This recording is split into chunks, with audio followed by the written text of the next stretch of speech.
To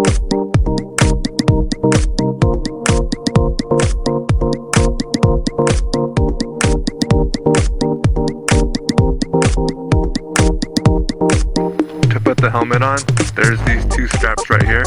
You're gonna pull them apart and shove the helmet on your head, and then you're gonna place one strap through both of these and then pull it back and put it through one, and then there should be a snap right here that you can snap it onto, but my one's broken. So this is how you should get on the bike. So you want to hold the front brake and then swing your leg across, and then you can put it in off and then straighten the bike and pull the kickstand up. In order to start the bike, there's this acronym I learned from the Motorcycle Safety Foundation. It's called FIND-C. So the acronym, the F stands for fuel. Some bikes, they might have a fuel switch that you need to turn on to start the bike. This bike doesn't have it, but I know for the previous models of the 250 Ninja, the fuel knob was there. The I is the ignition, so you would turn the bike on. The N is neutral, so right now we're in neutral, but if we weren't in neutral, then you would have to kick the shifter up until it was the neutral was lit up. So the E is the engine switch, so we would turn that on, and then C is clutch. So you would always want to have the clutch in, because it might say it's in neutral, but sometimes, or if there's like an electrical problem, you might actually be in first gear, and then when you try starting the bike with the clutch out, then your bike would jump forward. So just for safety, pull the clutch in, and then you would start the bike by pressing this. But we're not going to do that yet, because right now I just want you to get on the bike and then kind of lean left and right and just get a feel for how heavy the bike is. Your bike would probably be around 400 pounds, and it's a lot of weight to manage.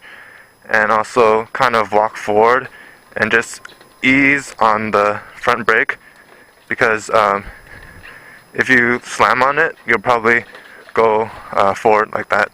So just ease on it and just get a feel for the brake, because I don't want you to flip over when we're doing these exercises. The first thing we're going to learn is the friction zone, or if you're driving a car, it's called the catch point. So it's essentially a point in this range in the clutch lever where the engine starts to engage.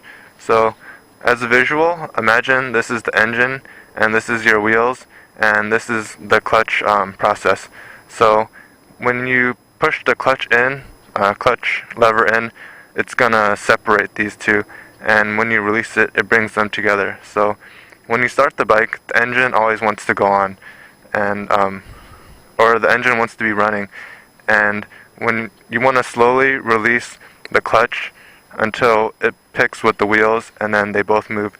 If you let go of the clutch too fast, you're gonna stop the engine and then the car's gonna stall.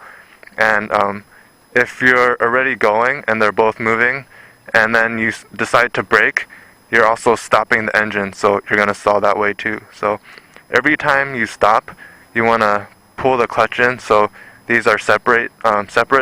So the clutch is, or the engine is always going. Also, if you don't want to pull the clutch in and hold it, you can also go into neutral, because that acts as if you're pushing the clutch in. Now we're going to start the bike up, go to first gear, and we're just going to slowly release the clutch lever very slowly until we feel the bike picking up. So once we feel the bike picking, we're going to walk the bike while we're holding the clutch in place, and then after a few feet, we're going to pull the clutch back in and then come to a complete stop, and then we're going to repeat that. So we're going to release the clutch, walk the bike, and then stop, and then repeat. And when you're done with that, bring the bike back in neutral and then just stand in place. I'm gonna pull the clutch in, go to first gear, and then ease off of this clutch, and the bike will engage. And now I'm walking. Brake, come to complete stop, do that again. I'm walking the bike, pulling it back in, coming to a complete stop. Good job. So for our next exercise, we're going to slowly release the clutch again, but as we're walking, we're going to let go of it all the way once it engages. And once the bike is already going, you can kind of hover your feet off the ground a few inches, or when you want to slow down, pull the clutch in and then brake and come to a complete stop. So we're going to repeat that again too. So just ease off the clutch, walk with it, let it go all the way, and then hover, and then pull the clutch in and stop. I'm pulling the clutch in, going at first, without any gas, walking the bike, and it's engaged. So I can let go of this, and the bike's already going, and I'm hovering my feet, and then I'm going to pull the clutch back in, come to a complete stop, put my feet on the ground.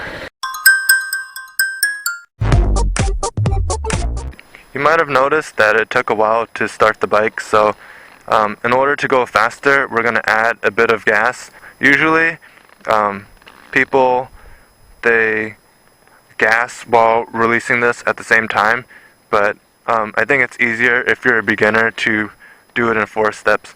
So the steps again were hold the clutch in, add a bit of gas, release, and as it's engaging, release it more, and then add gas. And you should be able to start a lot faster. So if you keep practicing that and you feel comfortable, you can try adding gas while releasing the clutch at the same time. Now I'm gonna pull the clutch in, go to first, add a bit of gas, around 2,000 or 3,000 RPM, and then release the clutch. And RPMs are dropping, so I'm gonna add more gas. And then I'm gonna stop, do that again.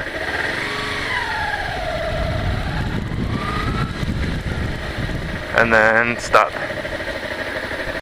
When you get comfortable enough, you probably shouldn't look at the tachometer. You can hear the engine noise, and you'll be able to shift or start. You did it. So learning how to start in first gear is actually the hardest part of riding a motorcycle. Once you get that down, it's pretty much downhill from here. So now we're gonna go into first gear, and as you're cruising, I just want you to add gas and then keep riding until the RPMs are pretty high, so you can just get a feel for the limitations of first gear. So just ride around in first gear at pretty high RPMs and then stop, and when you feel comfortable with that, we can proceed to the next exercise.